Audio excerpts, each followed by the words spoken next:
D'accord.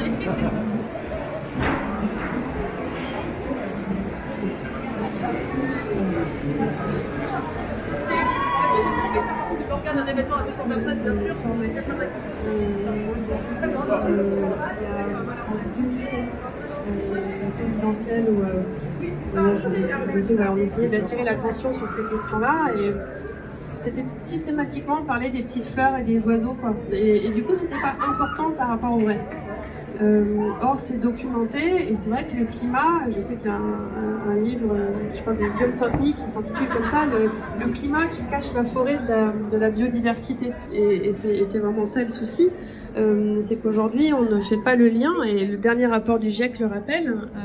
En fait, cette nature qui nous entoure est la première solution dont on dispose, c'est le logiciel qui repose sur des milliards d'années d'évolution qui peut aujourd'hui nous apporter les premières solutions aux enjeux qui nous menent sur du code de l'environnement, du code de l'urbanisme, du rôle des préfets, des lois qui passent pas. Et du coup, c'est aussi des terrains de réinvention journalistique où il y a de très belles investigations à faire et donc de magnifiques histoires à raconter. Et Juliette et Sophie, quand vous intervenez dans les écoles de journalisme ou dans les rédactions, est-ce qu'on vous demande de former les journalistes sur le climat ou alors la biodiversité est aussi dès le départ évoquée? C'est très marrant que tu dis ça parce que justement à RFI, il s'agissait de former essentiellement au climat et en fait, donc ça c'est discuté vraiment avec la direction, quoi. Et en fait, tout de suite, dans les attentes, quand j'ai fait les premiers tours de table avec les journalistes, ce qui est ressorti, c'est non mais en fait, il faut aussi toutes les limites planétaires. Vous êtes peut-être au courant de cette notion qui est en fait qu'on est en train de dépasser plusieurs limites planétaires. On en a déjà dépassé 6, enfin 5,5 on va dire. Et c'est pas seulement le changement climatique qui pèse comme risque, on a aussi bien sûr l'effondrement de la biodiversité. On va avoir la notion de pollution, par exemple, qu'on a dépassé cette année. Donc c'est un ensemble de systèmes auxquels on arrive, dont on exploite, et du coup on y arrive complètement au bout. Pardon pour ça. En tout cas, les journalistes étaient vraiment très intéressés par le fait de ne pas seulement parler du climat. Ça, c'était vraiment tout de suite, en fait, ça a été la notion clé. C'était aussi d'intégrer les notions de biodiversité. Parce qu'en fait, justement, Anne-Sophie, tu l'as dit, ça fait partie des solutions qui sont présentées par le GIEC et qui sont des solutions basées sur la nature, puisque c'est la nature qui aujourd'hui stocke le carbone. Et donc, en fait, ça fait partie des problèmes auxquels on est confronté. Et l'hypothèse qui est souvent avancée, pourquoi est-ce qu'on parle beaucoup plus de climat que de biodiversité, c'est parce que ça paraît scientifique, ça paraît plus scientifique que la biodiversité. Alors que la biodiversité est tout aussi scientifique, c'est bien sûr des études de biologistes, etc. Mais le climat, ça fait comptable, quoi. On a l'impression qu'on contrôle la situation parce que c'est des comptes, un petit peu, on peut faire des additions, on peut faire des soustractions. Tout ça paraît extrêmement rationnel et rassurant, en fait, quelque part. Et du coup, ça nous amène aussi à aborder la notion de compensation carbone. C'est-à-dire que quand on parle de climat, on peut mettre des comptes carbone, donc on peut compter les émissions et on va pouvoir entrer dans une logique de compensation, c'est-à-dire essayer de compenser ce qu'on émet. Donc compenser notamment par l'absorption du carbone via des puits de carbone, qu'ils soient naturels comme les arbres ou artificiels comme des technologies qui sont avancées. Et donc on a l'impression qu'on va pouvoir gérer. Mais derrière ça, en fait, il y a la notion de transformation de la société. Si on parle que de climat, on ne comprend pas forcément qu'il faut absolument qu'on transforme l'ensemble de notre société, parce qu'elle est complètement à bout. Donc je pense que ça aussi, c'est une limite extrêmement importante. Il ne faut absolument pas du tout se limiter aux questions de climat. On a besoin d'avoir une vision qui est beaucoup plus large que ça. Trois petites choses. J'entends bien parce que quand on a dû choisir le titre de la charte, on a eu un débat, je pense, pendant plusieurs heures. C'était comment est-ce qu'on intitule cette charte? Doit-on parler de charte pour un journalisme climatique? C'était une grosse prise de tête et on a finalement choisi l'urgence écologique, mais on avait peur que le terme d'écologie fasse peur, parce que c'est vrai que pour beaucoup il est associé à certains partis. Bon. Et finalement, je crois que c'est Elisabeth Borne qui vient d'utiliser, on parle d'urgence écologique, et on s'est dit, bon, elle en parle, alors on peut aussi le mettre, et en fait ça résume tout, et en fait, il ne faut pas avoir peur des mots, enfin, c'est notre métier quand même de investir ça. Sur le climat, aujourd'hui, je sais que ce débat on l'avait eu parce que SAMSA, donc l'organisme de formation qui a développé avant cette question numérique, nous dit on va développer des formations sur le climat. Et ils ont choisi ce terme. C'est vrai qu'on était plusieurs à les interpeller en disant mais vous allez vendre des formations en rédaction, ok, mais pourquoi vous parlez que de climat? Ils ont choisi ça parce que pour eux c'est maintenant très identifié, donc c'est plus simple, on va faire vite, on va mettre le mot climat. Mais c'est vrai que derrière, il y a toutes les notions qui viennent. Et moi, ça fait 3 ans maintenant que j'enseigne dans différentes écoles de journalisme, le journalisme environnemental, et j'enseigne le journalisme environnemental. C'est pas climat, c'est tout ce qu'on approche. Et donc, mes étudiants, je leur fais faire les fresques du climat, mais pour moi, c'est très insuffisant. Donc après, il faut rentrer dans les ordres de grandeur, donc des ateliers qu'on peut faire autour de ces questions d'ordre de grandeur. Et tout de suite après, je leur ai toujours montré le schéma des limites planétaires, en leur expliquant point par point en quoi ça consiste, et après je rajoute la grille de lecture des éléments qui relèvent plus d'une grille de lecture économique et sociologique du monde. Et en leur disant, voilà, avec ces schémas-là, vous les mettez dans la tête, et votre grille de lecture, elle doit être vraiment de scruter la société avec ces éléments en tête. Et là, vous allez trouver des sujets à faire, etc. Et je leur dis, je sais qu'au fond de la salle, il y a des journalistes qui veulent faire essentiellement du journalisme sportif. Et donc, en mars dernier, je leur disais, vous allez voir, il y a le Qatar qui arrive, gros sujet, vous devez vous en emparer. Et c'est pas parce que vous êtes journaliste sportif que vous n'avez pas à vous emparer de ces questions. Et donc là, je vais voir dans une semaine, et je suis contente je pense qu'on va avoir des sujets de débat assez intéressants.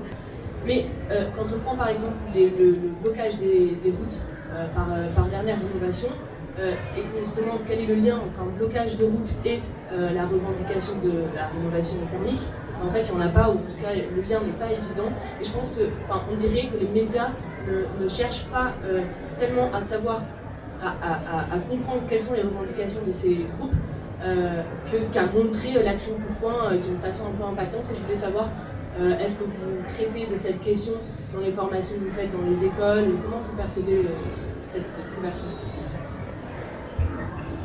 Enfin, ça m'intéressait que tu prennes la parole, j'ai envie de t'entendre et je pourrais réagir après sur les questions.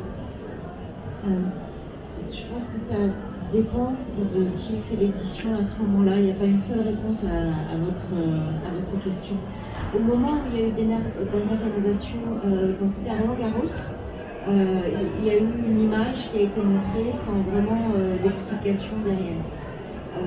Ça a changé, c'est-à-dire que maintenant, quand c'est sur le périphérique, il y a l'image, mais il y a aussi cette explication, mais ça ne veut pas dire que c'est traité à chaque fois. C'est pas à chaque. Mais comme quand Greenpeace, parce que Greenpeace fait quand même des actions coup de poing depuis plusieurs décennies, c'est pas à chaque action coup de poing de Greenpeace que c'est diffusé dans les médias aussi, quoi. Donc c'est pas une couverture qui est systématique. Par contre, ça peut maintenant aller dans des questions de magazines, des questions de fond, de savoir pourquoi justement ces militants-là ont choisi ces méthodes de revendication. J'ai entendu une émission de radio très intéressante sur ces militants il n'y a pas longtemps, et on s'est dit qu'il fallait qu'on essaie à France Télévisions de faire la même chose, même si concrètement n'est pas évident parce qu'on a cette difficulté-là aussi à des moments d'image. C'est que les militants de dernière rénovation n'ont pas du tout le profil qui est attendu ou habituel au niveau du militantisme et des personnes qui savent que c'est des personnes qui sont pas forcément jeunes, c'est des personnes qui sont très intégrées au niveau professionnel, et ça attire, et c'est une question qui s'est posée à nous en se disant il faut qu'on arrive à dire, à expliquer qui ils sont et du coup pourquoi ils le font. Et c'est un travail qui est évidemment beaucoup plus long que on a su qu'il y a une heure, il y a eu un blocage et puis on le met le soir même au journal. Voilà, ça demande, c'est plus une question de magazine. Et après, dans les rédactions, comment c'est perçu, ça dépend qui est là à ce moment-là. Vraiment, il y a des personnes qui vont dire que c'est complètement débile, et d'autres qui ne vont pas du tout traiter, et d'autres qui vont être intéressés et se dire qu'il y a des choses adaptées. Il n'y a pas un directeur de l'information qui à un moment dit sur toutes les éditions ce type d'action-là doit être traité de telle façon que ça n'existe pas. En tout cas, je parle de ce que je connais sur France. Moi, je pense que le traitement qu'on a eu récemment, on n'aurait pas pu l'avoir il y a quelques années. J'ai eu très peur quand j'ai vu les premiers stages sur les tableaux, notamment parce que tout le monde a réagi très très à chaud sur les réseaux sociaux, ça s'est vraiment embrasé. C'est vrai que l'image était choquante et quand on comprend que le tableau en fait ne souffre pas, je trouve que là on comprend que le message passe. Et moi c'est tout de suite ce que je me suis dit. Au départ je fais waouh, mais réagir à chaud comme ça sur un réseau social en stigmatisant, certains l'ont fait, avec des insultes en plus, je trouvais ça blessant. Et moi mes étudiants je leur ai toujours dit mais faut se mettre à la place de ces militants, ils ont 18, 20 ans, ils rentrent dans un musée, il faut s'organiser, il faut préparer son discours, maîtriser son stress, oser faire l'action, comme ils l'ont fait à Roland-Garros, comme ils le font. Qu'est-ce qui les anime dans le fond pour en venir à faire ce genre de choses et qu'est-ce qu'on doit aller décortiquer là-dedans, dans cette jeunesse qui n'hésite plus en fait dans cette bataille de l'information, dans cette bataille des réseaux sociaux et de l'image. S'ils en viennent à ça aussi, c'est parce qu'on veut attirer l'attention. Mais pour l'attirer, c'est cette guerre de l'attention, cette capture de l'attention. Moi, je comprends qu'ils fassent ça. Et notre travail derrière, en effet, c'est d'aller interroger en profondeur, etc. Et là où, les premiers jours, on a eu des réactions assez violentes, ou vraiment à chaud, qui pouvaient encore tomber dans cette stigmatisation, cette caricature de la radicalité mal comprise, c'est pareil sur les golfs là qui ont été abîmés ou à d'autres endroits.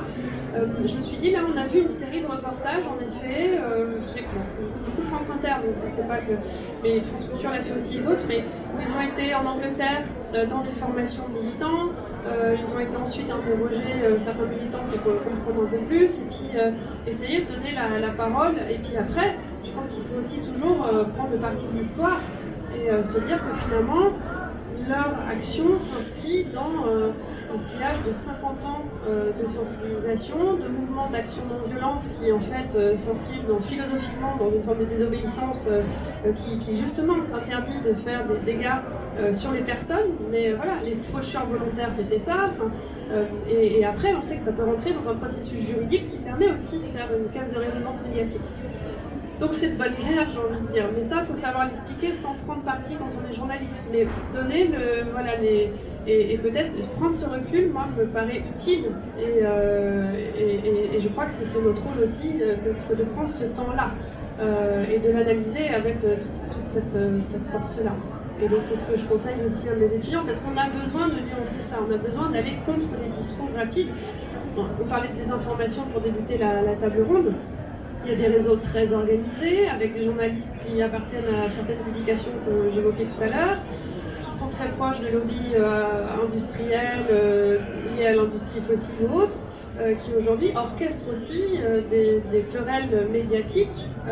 Et voilà, et on joue là-dedans. Et quand on est journaliste, on peut être pris là-dedans. Et quand Géraldine Boissner critique le travail d'un Stéphane Choucard entre Le Monde et voilà, le titre c'est l'Express, non, ouais, c'est ça. Ça pose problème en fait, et il se tire, il faut suivre ça, mais voilà, ça le grand public n'a pas forcément cette lecture-là, mais voilà, ça fait partie d'architecture de système informationnel où tous voilà. Et donc il faut savoir décortiquer ça, comprendre ça aussi. Donc c'est notre rôle de comprendre cet environnement et de voir voilà, quand on écrit quelque chose, quand on publie quelque chose, à quel endroit, voilà, et quel recul on prend pour en donner la bonne analyse.